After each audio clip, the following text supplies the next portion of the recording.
Ito, yan.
Ang ating aralin ngayon ay diba sa industrial art.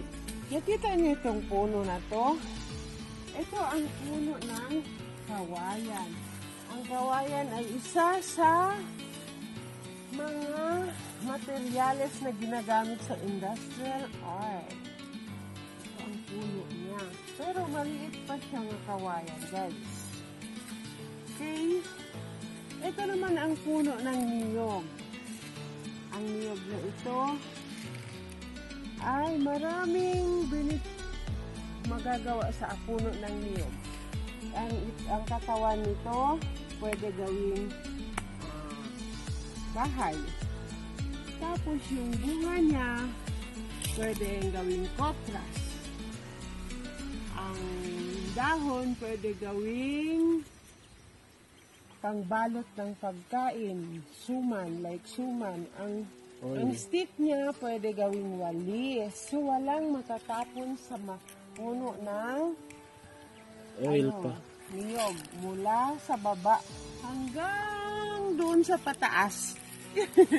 Tapos, yung fresh nga bunga ng niyog ay masarap kainin. Lalo na tulad din, mainit ang panahon.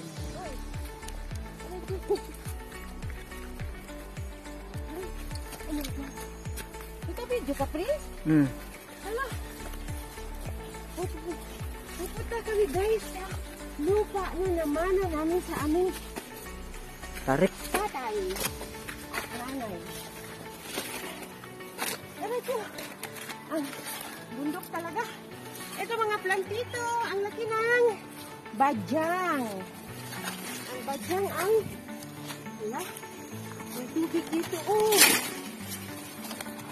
Yan ang natural water. Pwede yung inumin. Ay, presko ang lamig. Presko. Ano dyan? Hala. Ano? Para tayong bola pag nahulog din. Hindi mo pala alam, Prince, na may lupa tayo dito? Ngayon lang ako nakapunta dito. Kaya lang, oh my God. Ito hindi ito sa atin. Ang alin? Sa baba, dun sa taas sa atin. Sa atin ba? Wala ako nagdala ng towel. Basa na likod ko.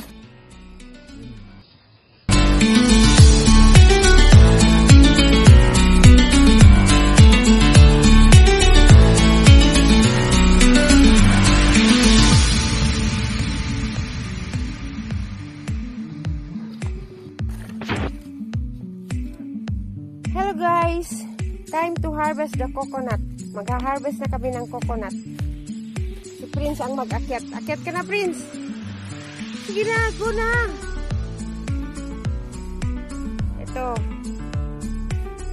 Ito ang pamana ng aming tatay, guys.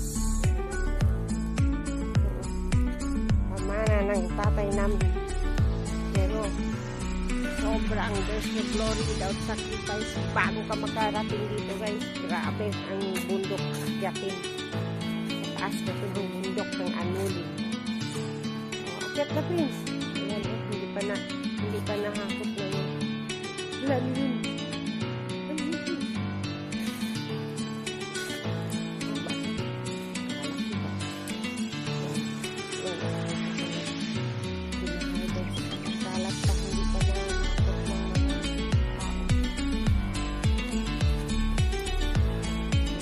Kailangan kong magpunta dito guys kasi 5 pesos ang pagbayad. Magluto ng kopras. So, kailangan ko bilangin ang coconut isa-isa. Kasi bilangin talaga yan. Kung ilang thousand mag-abot. Tapos times 1 piso sa pagluto, piso sa pagkako, piso sa pagkakot, yun sa taas na ito. Yan ang pamangkin kong mataba. Wala. Video lang. Ayun, yan doon ang tao guys. Nag-ano ko, nag-harvest na siya. Kaakit na yan para mag-inom kami ng buko. Guys, so perfect.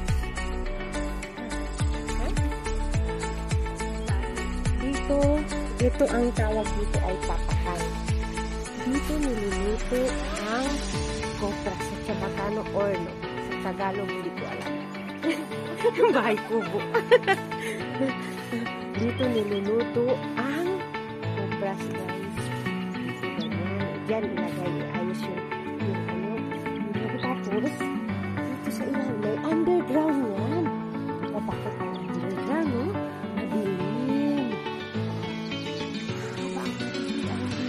Diyan nilalagay ang coconut shell. Coconut shell, ay, bunot. Hindi siya shell, kasi yung shell ginagawang carbon para pagluto. Tapos, ay! Silagay siya sa photos. Yan ang photos, yan ang hinahanap ko. Ay, photos, hindi yan photos. Upload mo na ba yan? Oh, yan na. Oo. Oh, meron dito sa nadaanan namin. Ito, yan.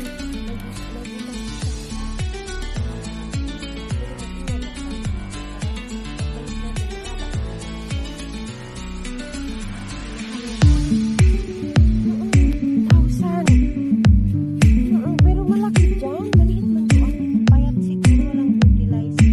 Walang nag-aalaga.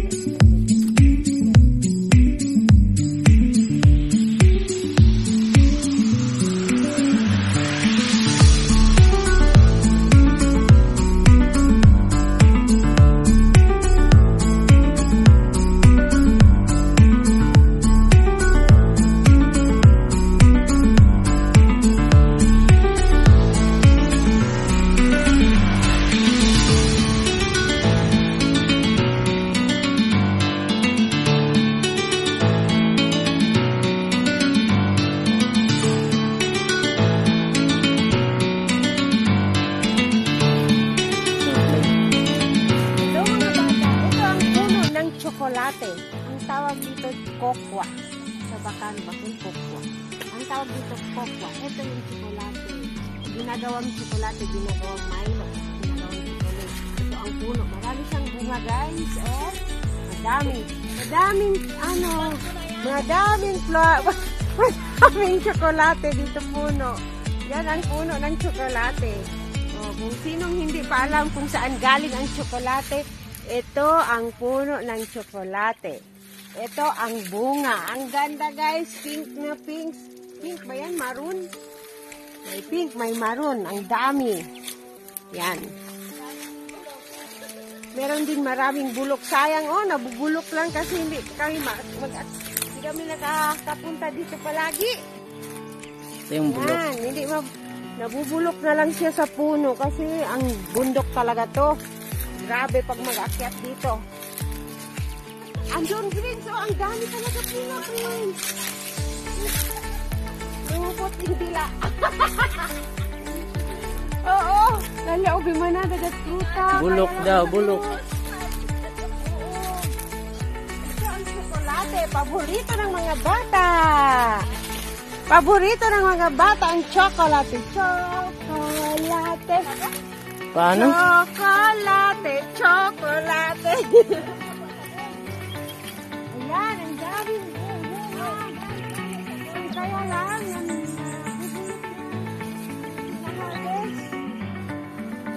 Tingnan natin pagbaba kung ganyan ka pa kabibo.